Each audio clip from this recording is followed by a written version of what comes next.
الرحيم. السلام عليكم ورحمة الله وبركاته.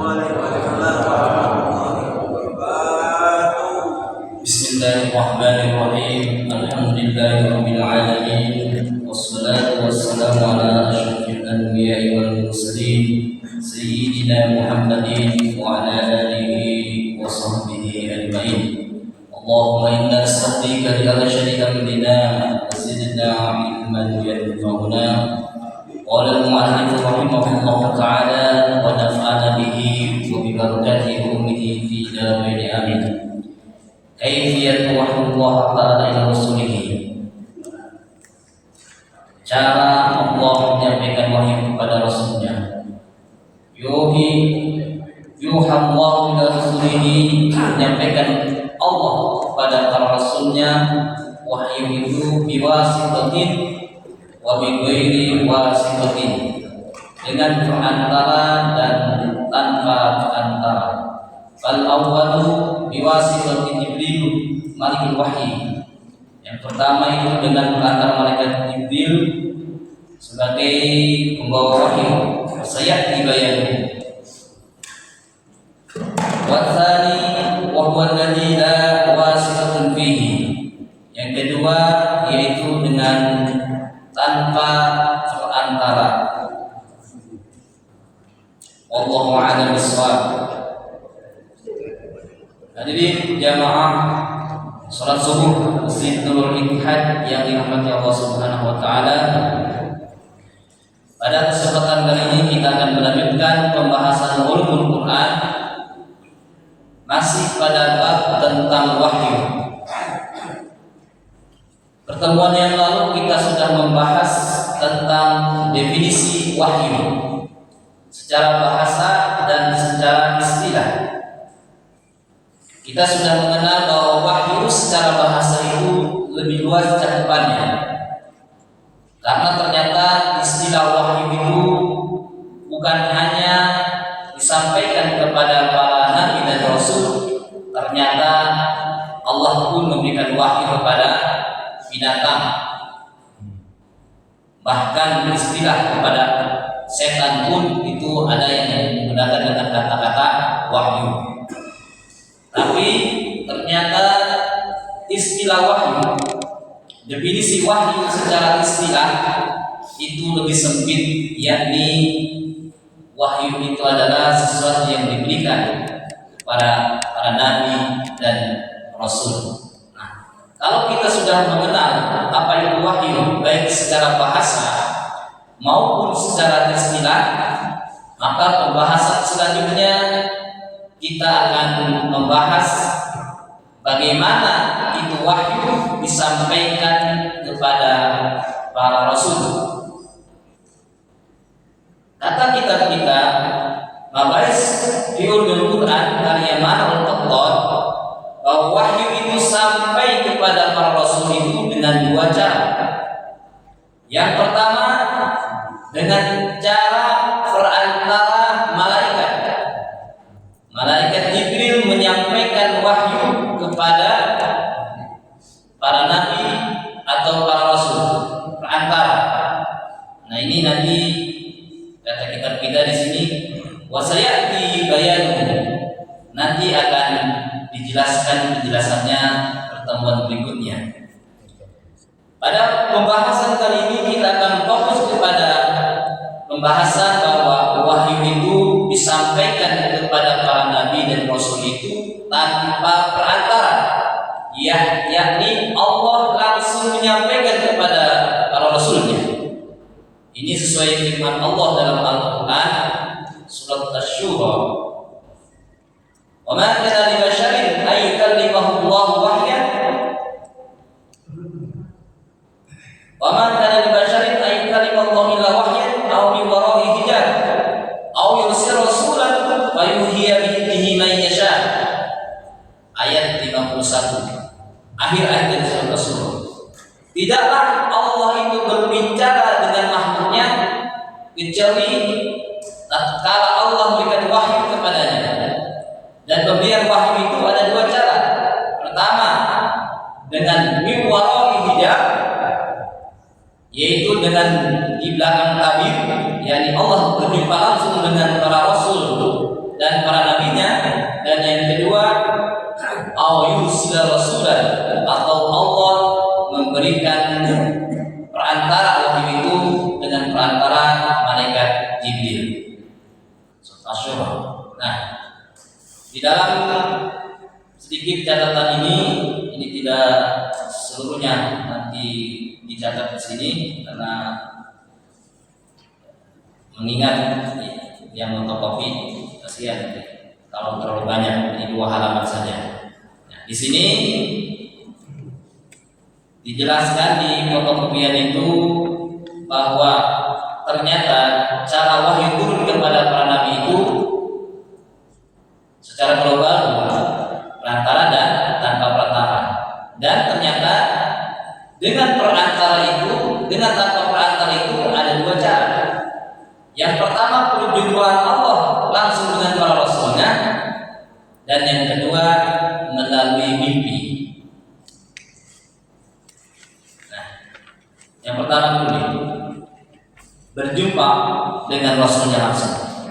Salah satu contoh yang dapat kita amati bahwa kapan Rasulullah berjumpa langsung dengan Allah, yaitu ketika peristiwa Isra dan Mi'raj. Nabi-nabi yang lain itu juga ada, seperti Nabi Musa akan disebut dengan Kalimullah, yaitu Nabi yang bicara langsung dengan Allah. Tapi kita, Nabi kita yang paling mulia itu adalah Nabi Muhammad. Di sini kita sedikit membahas bagaimana perjumpaan Allah dengan Nabi Muhammad SAW saat Isra dan Mi'raj. Kebetulan ini momentumnya, training topiknya pada bulan ini adalah Isra Mi'raj. Kita bukan berarti ini pembelajaran yang tematik. Memang kita sedang membahas ulumul Quran. Kebetulan membahas tentang bagaimana Allah menyampaikan wahyu kepada Nabi Muhammad secara langsung, yaitu saat Isra dan Mi'raj.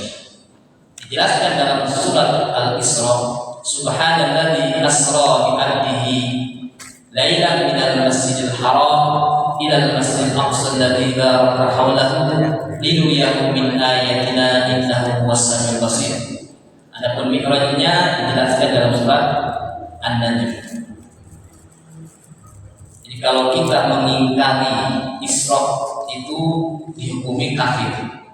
Kita tidak percaya bahwa Allah mengisrakan Nabi Muhammad, itu kafir begitu juga.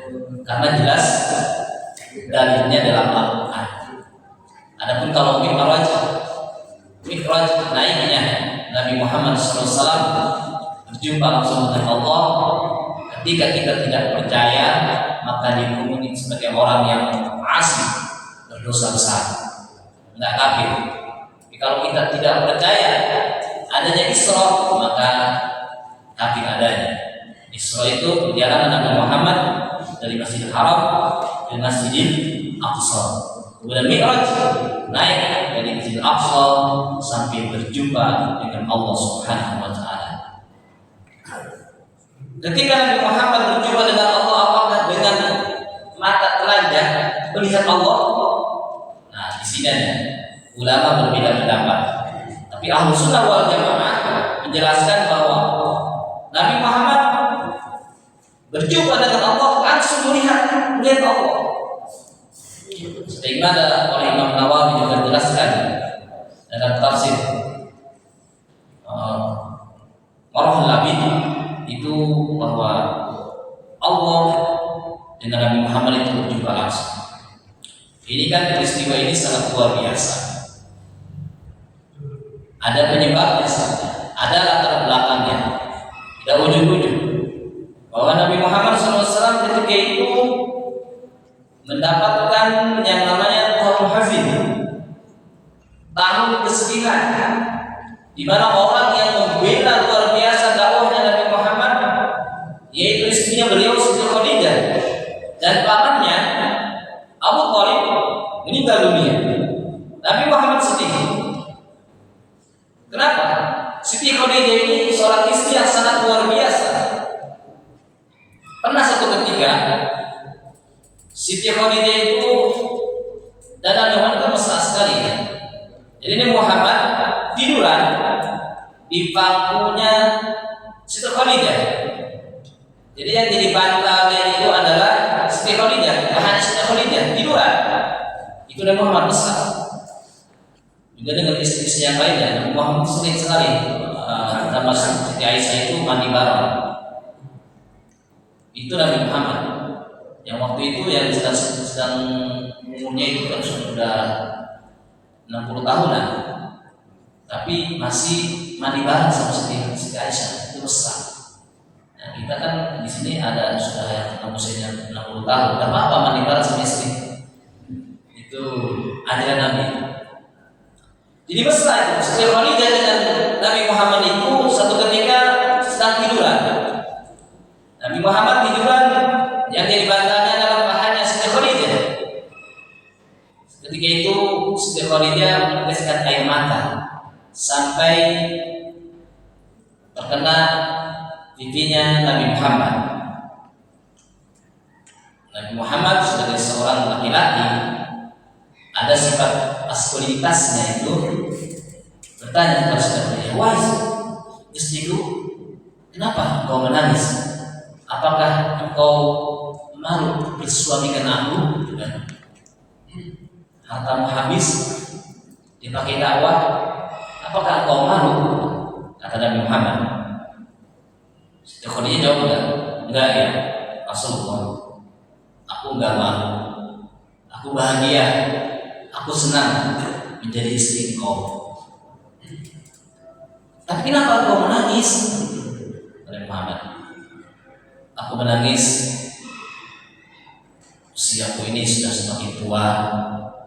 Aku khawatir kalau nanti aku gak ada umur meninggal dunia, dakwahmu belum selesai. Ini bagaimana? Sementara hartaku sudah sampai habis. Ya Rasulullah, andai hartaku ini habis, aku tak punya apa-apa lagi untuk membilang engkau dalam berdakwah. Yang ada hanya tulang belangku. Ya Rasulullah, andai tulang belangku ini laku untuk dijual atau bisa dijadikan jabatan untuk kau menyeberang, kau berdakwah, silakan jual tulang belangku. Itu sampai sebegitunya Siti Khadijah. Makanya sangat luar biasa pembelaan Siti Khadijah kepada Nabi Muhammad SAW dalam berdakwah itu luar biasa. Hanya ketika bersama Siti Khadijah, Nabi Muhammad enggak beristrikan yang lain, hanya Siti Khadijah doang. Kecuali ketika setelah Siti Khadijah meninggal, lalu Nabi Muhammad menikahi sampai istrinya 11 Siti Khadijah. Itu luar biasa. Sehingga ketika Siti Khadijah meninggal dunia, Nabi Muhammad sedih. Begitu juga dengan paman yang meninggal dunia, pembelaannya sangat luar biasa. Misalnya Muhammad mengatakan, "Ana wa kafil yatim hatain." Aku bersama orang yang menyantuni anak yatim, membela, memberikan pendidikan kepada anak yatim. Ini seperti dua jari yang mepet begini. Artinya di situ ada ulama yang menafsirkan bahwa apa yang maksud kafil yatim itu Abu Thalib. Abu Thalib kepada Nabi Muhammad. Nabi Muhammad kan yatim dan dibela oleh Abu Thalib, kemudian dibesarkan sampai dibantu dakwahnya, hartanya Abu Thalib dikorbankan. Maka nanti di surga seperti jari seperti ini. Walaupun ini ada khilaf sebetulnya ya. Abu Thalib itu ada khilaf karena di akhir hayatnya itu dikerumuni orang-orang yang non-muslim, orang menukar kafir Quraisy itu dikelabui, sehingga ada yang berpendapat katanya Abu Thalib bukan Islam. Tapi kalau melihat pembelaannya itu, saya pribadi termasuk yang mendukung pendapat bahwa Abu Thalib itu sangat luar biasa. Ana wa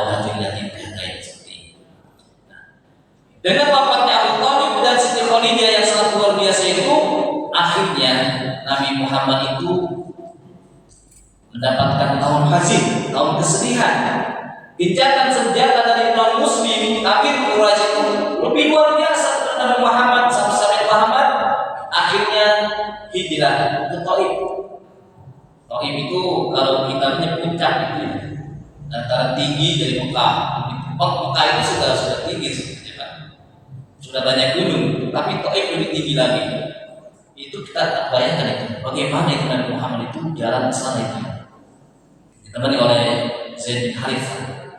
Jalan ke tempat yang sangat jauh itu. Waktu itu kendaraan hanya ada onta. Tempat yang sangat tinggi, kencang kalau luas kita. Nah itu luar biasa. Dan Nabi Muhammad sesampainya di Taif bukan disambut tapi disambit. Malah ditenggoli batu, ditenggoli kotoran sapi, kotoran kuda, kotoran unta, dan itu bukan hanya orang-orang dewasa, dari kakek-kakek, anak muda, kemudian orang-orang anak kecil juga ikut melempari Nabi Muhammad.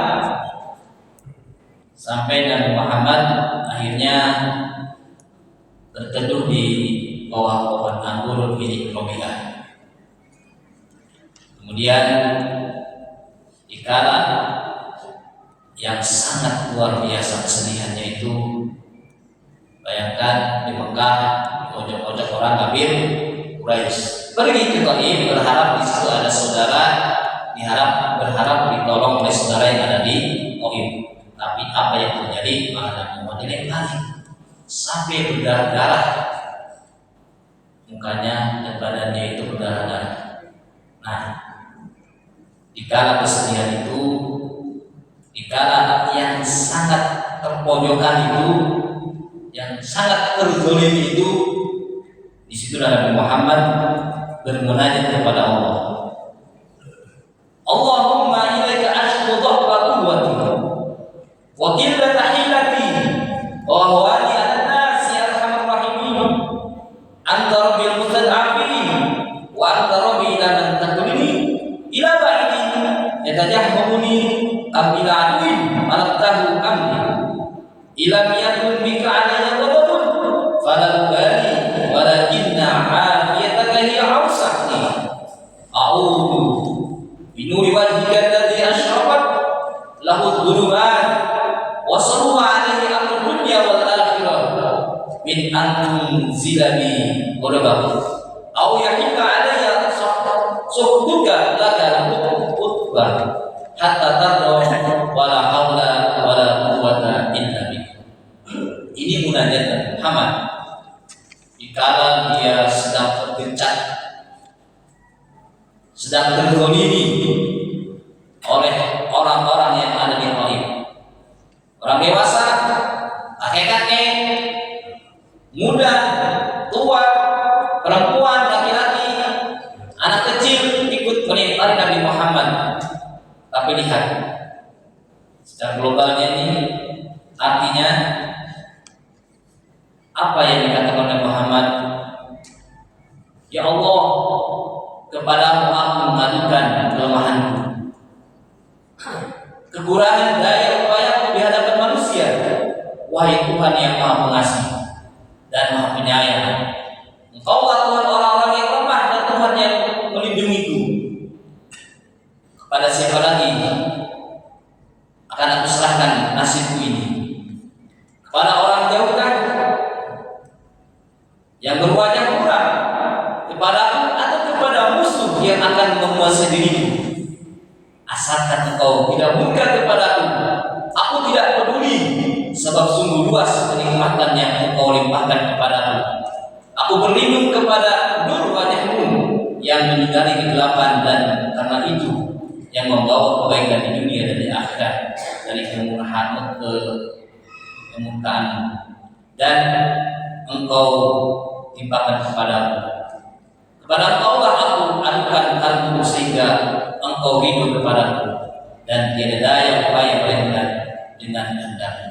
Artinya begini, ini munajat Nabi Muhammad. Jika dia terzalimi, coba kita perhatikan, apakah Nabi Muhammad itu mencela atau istilahnya memusuhi, murka, tidak senang kepada orang Taif, enggak ada. Atau karena Muhammad juga marah kepada Allah, enggak ada. Dikala orang-orang Taif itu sangat benci kepada Nabi Muhammad, tapi tidak dibalas dengan kebencian. Nabi Muhammad mengatakan, asal engkau ya Allah ridho kepadaku, tidak murka kepadaku, maka tak mengapa, biarin mereka melempari aku dengan kotoran, biarin, yang penting engkau tidak murka. Habis kepada siapa lagi aku ini menyampaikan keluhanku kalau bukan kepada engkau? Itu kan? Nah, ini kehebatan Nabi Muhammad, akhlaknya itu. Akhlaknya itu luar biasa. Ya, tingkatnya sudah ridho, bukan sabar lagi, udah ridho. Kalau sabar, bedanya sabar itu menerima setelah kejadian. Kita terkena musibah, ya udah, bagaimana lagi, sabar aja. Nah itu sabar.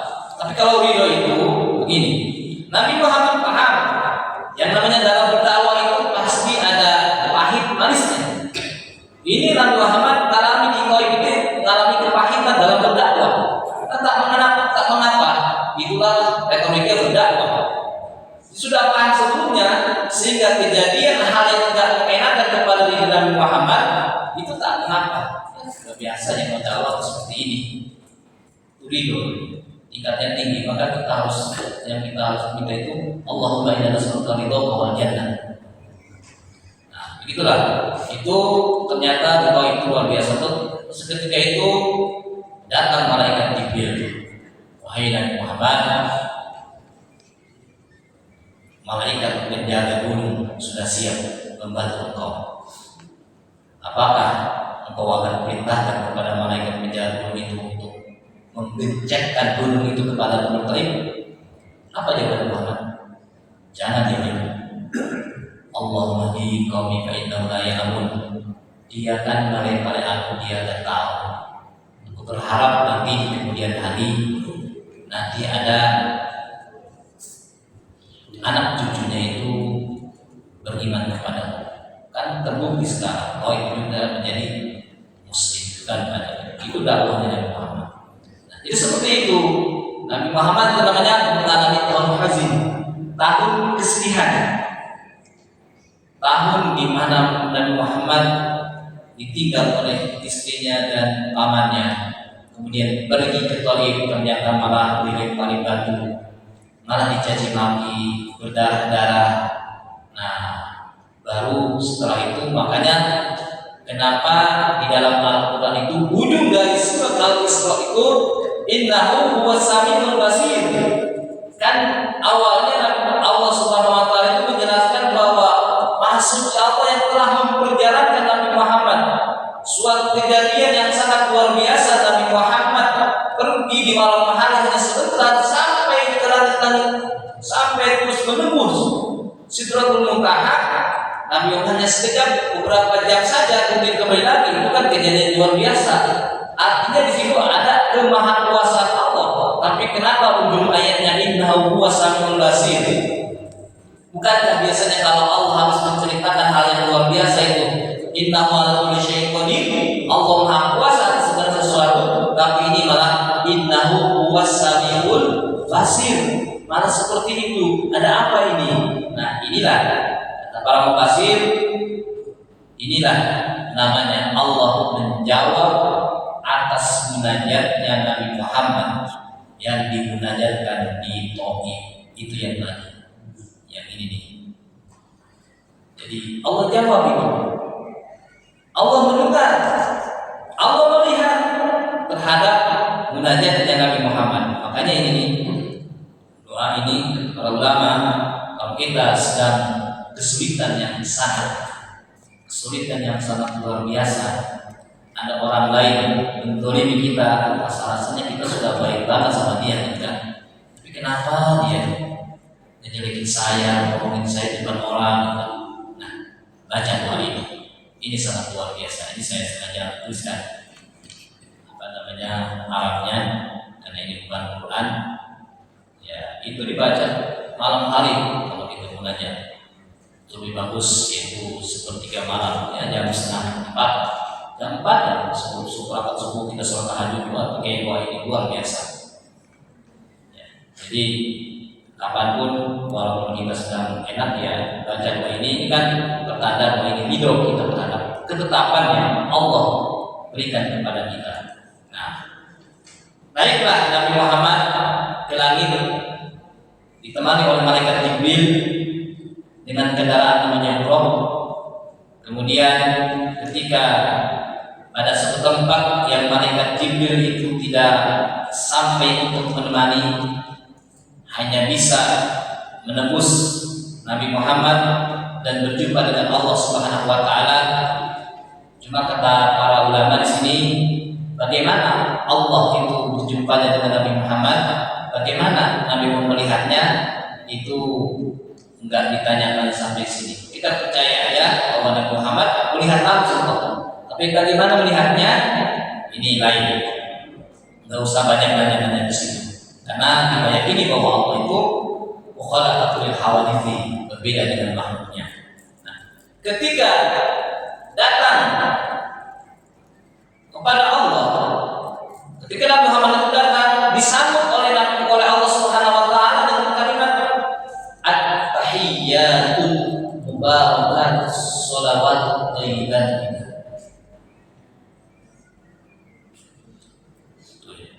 Itu sambutan perkataan Nabi Muhammad kepada Allah, sampaikan seperti itu, at-tahiyyatul mubarakatus shalawatut thayyibat. Allah menjawab, assalamu alayka ayyuhan nabiyyu wa rahmatullahi wa barakatuh. Nabi Muhammad mengucapkan selamat datang, salam tahiyat kepada Allah Subhanahu wa taala. Kemudian Allah menjawab, assalamu alayka ayyuhan nabiyyu wa rahmatullahi wa barakatuh. Salam sejahtera spesial buat engkau wahai Nabi Muhammad. Engkau mendapatkan kesejahteraan selamat spesial dari itu. Apa jawaban Nabi Muhammad? Assalamu alayna wa ala ibadillahi sholihin. Kalau bahasa kita, ya Rabb, Engkau telah memberikan keselamatan kepadaku, kesejahteraan kepadaku, jangan aku doang. Aku itu punya umat.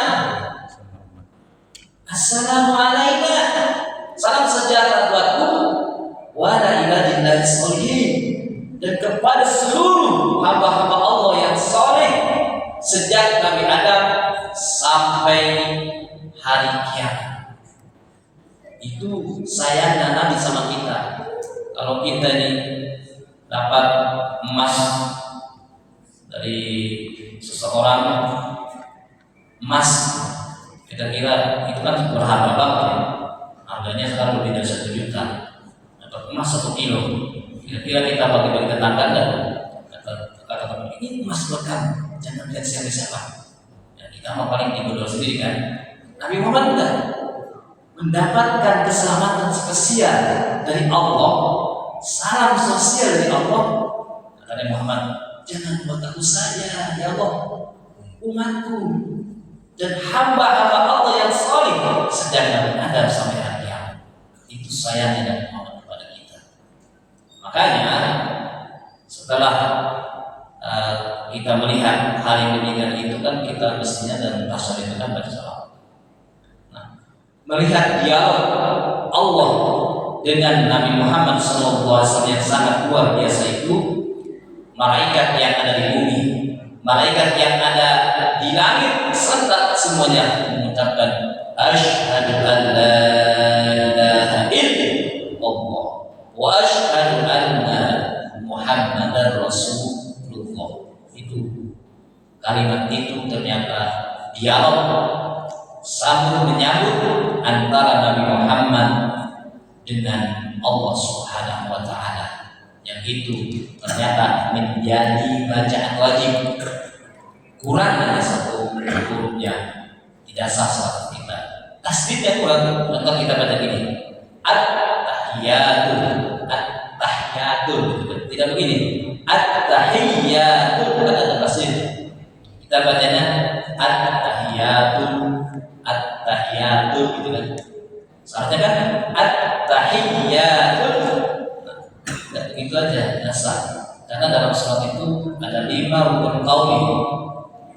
takbir, baca Al-Fatihah, kemudian tahiyat akhir, kemudian baca salawat kepada Nabi di tahiyat akhir, dan membaca salam.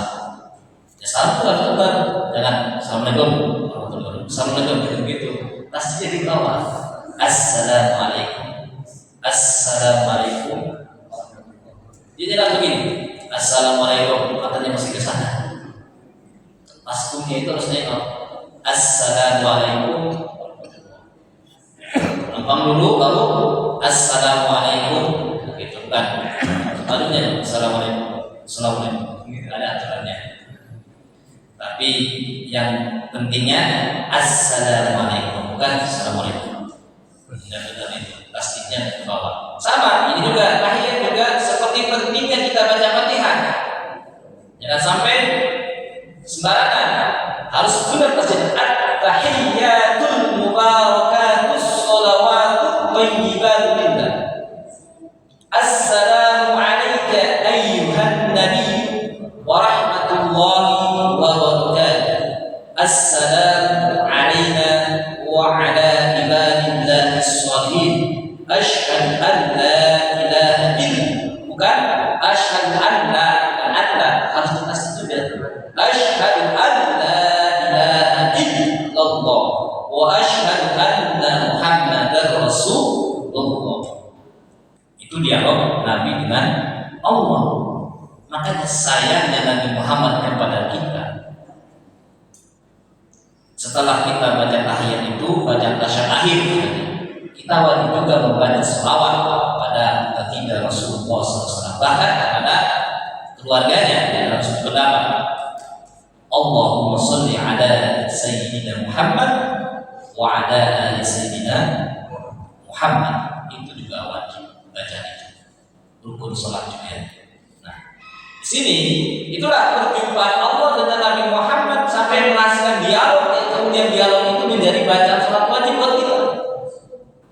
Karena memang perjumpaan Allah dengan Nabi Muhammad SAW Isra Mi'raj itu adalah menghasilkan kewajiban sholat 5 waktu.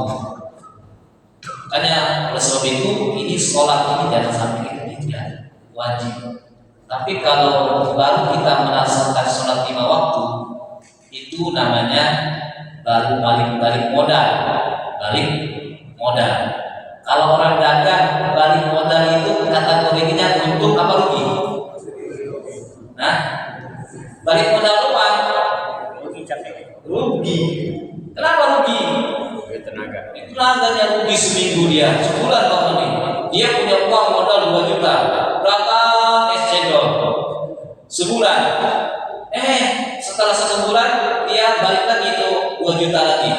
Itu rugi itu. Tenaganya rugi dia. Waktu udah rugi seminggu sebulan, balik 2 juta doang. Itu rugi. Ruginya. Makanya kalau kita sholat baru 5 waktu doang, itu juga rugi. Supaya utuh, maka ditambah dengan sholat sunnah. Kalau nggak sholat ya rugi banget itu. Untung gitu. Namanya modalnya nggak kembali.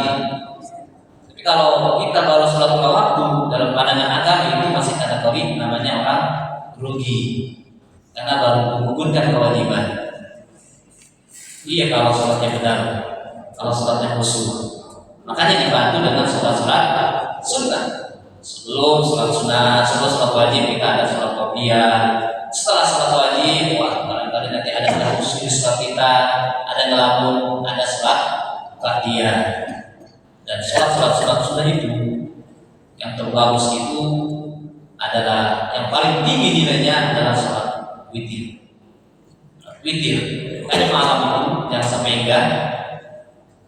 Witir itu di malam itu, terutama di 1/3 malam. Kalau sekarang kan subuhnya sampai 4:30 ya.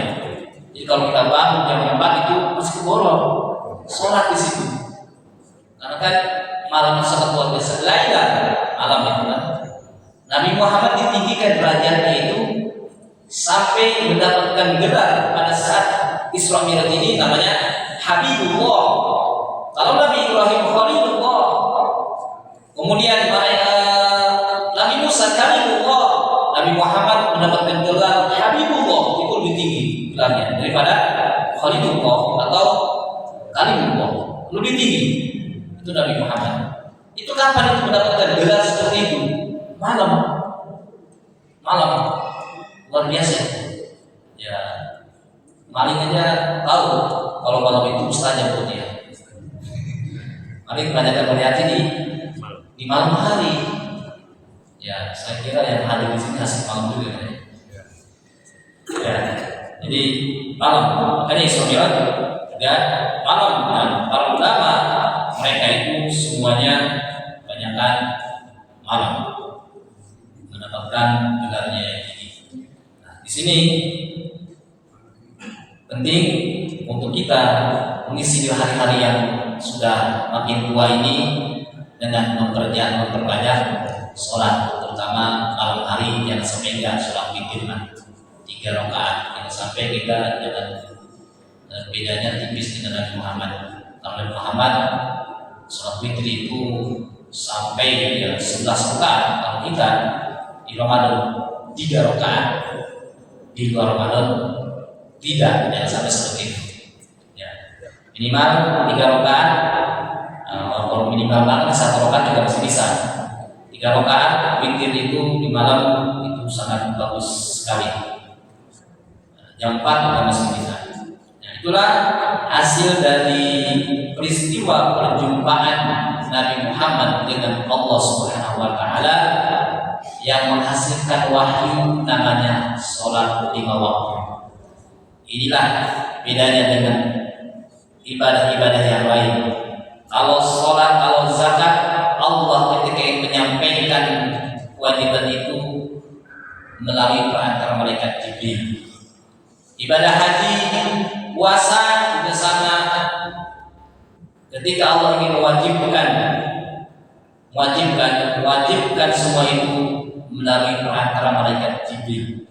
Tapi ketika Allah ingin mewajibkan yang namanya sholat 5 waktu ini, Allah tidak melalui perantara malaikat Jibril, tapi Allah panggil langsung Nabi Muhammad untuk berjumpa dengan Allah Subhanahu wa taala. Inilah luar biasanya ibadah sholat. Makanya yang paling tingginya ibadah daripada ibadah-ibadah yang ada adalah sholat. Ibarat kata sholat ini adalah angka 1. Kalaupun yang lainnya kalau banyak 0, ada 0-nya 6, tanpa ada angka 1-nya, tanpa ada angka di depannya, maka tidak ada gunanya itu 0. Tapi ketika ada angka itu 3 di depannya ada 0, maka jadi 1000. Nilainya. Kalau di belakangnya ada angka 6, ternyata di depannya itu ada angka 1, menjadi 1 juta. Orang rajin sholat, zakat, rajin puasa, rajin haji, tapi kalau nggak sholat nanti akan celaka di akhiratnya. Kenapa? Karena pos pertama itu yang dihisab itu adalah sholat. Kalau di pos pertama aja nggak beres, gimana kalau yang lain? Tapi kalau di pos pertamanya bagus, selamat, kesananya akan lancar. Maka sholat ini sangat utama. Makanya sholat di sini Islam kita Masjidil Haram dengan Masjidil Aqsa, dari masjid ke masjid. Ini juga menjadi renungan buat kita bahwa asalnya sholat 5 waktu itu khususnya bagi laki-laki itu di masjid. Asalnya ini pelaksanaan sholat 5 waktu itu asalnya di masjid. Lalu kalau enggak di masjid, ada di rumah, kalau ada di perjalanan, itu bagaimana? Boleh nggak? Boleh.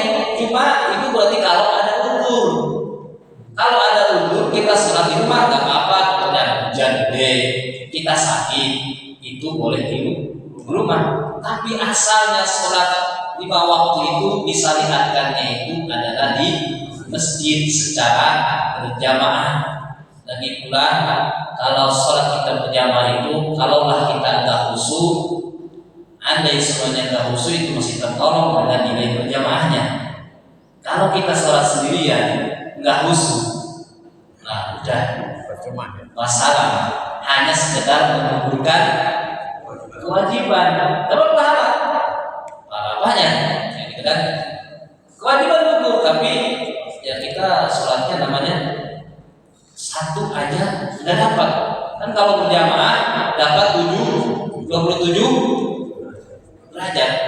Itu kalau berjamaah, walaupun kita telah dapat, maka 27 itu kan beda-beda. Ada 27 juta, ada 27 ribu, ada 27.000 dan beda-beda 27-nya. Tergantung gimana kekhusuan kita, tergantung bagaimana pengetahuan kita tentang sholat itu beda-beda, tidak sama. Tapi dengan berjamaah itu kita mendapatkan 27 pahala, walaupun ada khusyuk karena tertolong oleh yang lainnya. Ada bukan khusyuk masukin kepada kamu yang banyak, kemudian dijual, aku juga sama-sama itu karena borongan. Nah ini juga namanya sholat asal ilal masjidil haram, minal masjidil aqsa, dari masjid ke masjid.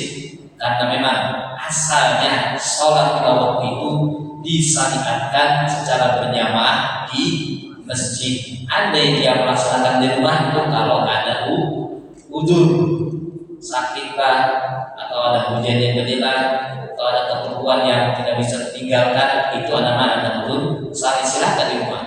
Tapi asalnya bagi laki-laki itu adalah di masjid. Perempuan, ya kalau perempuan ada yang di masjid untuk siar, jangan dilarang.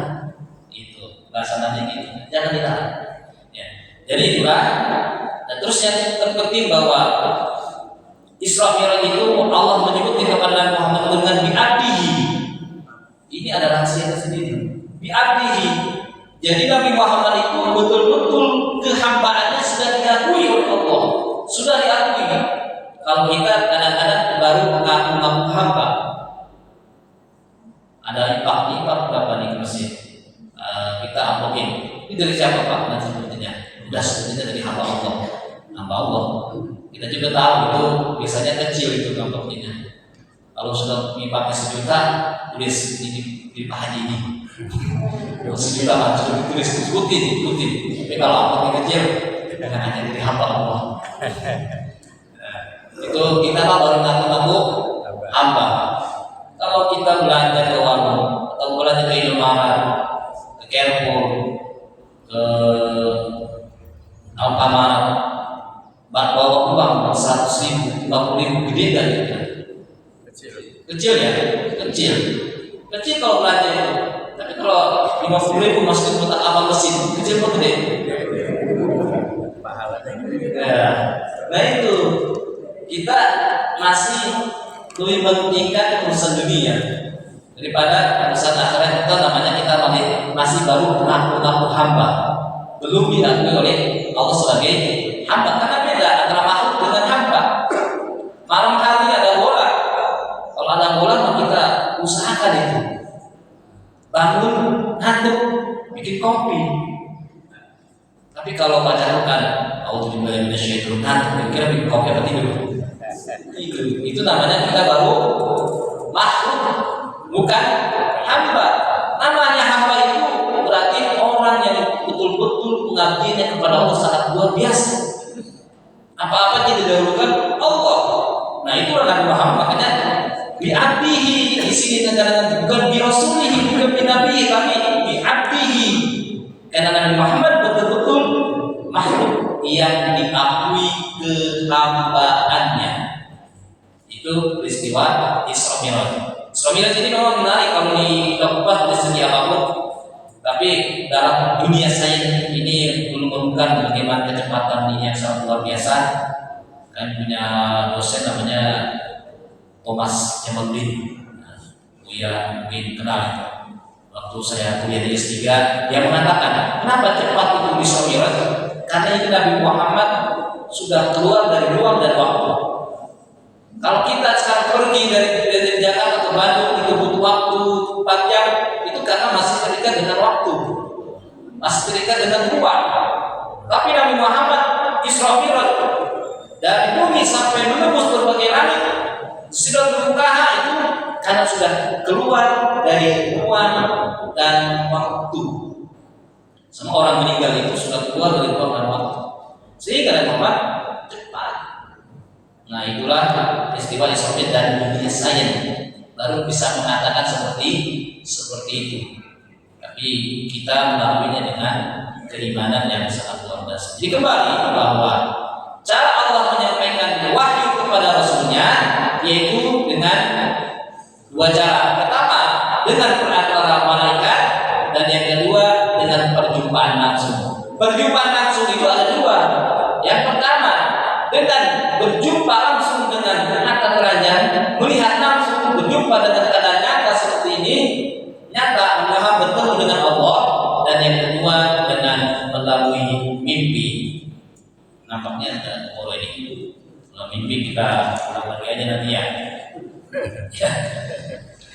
Tadi pertemuan ini fokus membahas tentang Allah berjumpa langsung dengan Rasul, baik melalui nyata maupun secara mimpi. Dan yang kedua nanti berikutnya baru kita menjelaskan bagaimana wahyu disampaikan oleh Allah kepada malaikat, kemudian malaikat kepada Rasul. Itu rencana kita. Tapi nyatanya di sini sudah jam 6, jadi berjumpa langsung melalui mimpi nanti aja kita bahasnya. Pertemuan berikutnya mudah-mudahan kita sehat selalu, berkah untuk kita, dan kita diberikan rezeki yang berkah sehingga kita kuat untuk beribadah kepada Allah Subhanahu wa taala. Kita baca doa untuk hadis. Alhamdulillah